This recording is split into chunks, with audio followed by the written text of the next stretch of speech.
Hello everyone, assalamu alaikum. How are you all? I hope you are well. Welcome back to our channel in this video. Today's video, how to create a border inside an image in Photoshop. So let's started. At first open a Photoshop document. Now you can see create a border inside image. Now you go to the file menu option, then click. Now click for open option. Now find your picture. Now click for open. Now click from select from picture. Now click for open option. Now move the picture in the home page. Now you can see, then open the picture, this image in border inside. Now go to the layer option. Now click for mouse right button. Now click for blending option.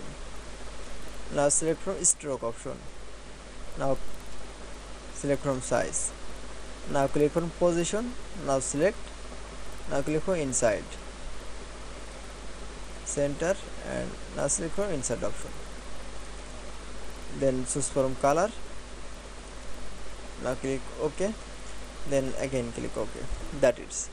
Now you can see create border inside image in Photoshop document is very easily. I hope you enjoyed the video. Please like.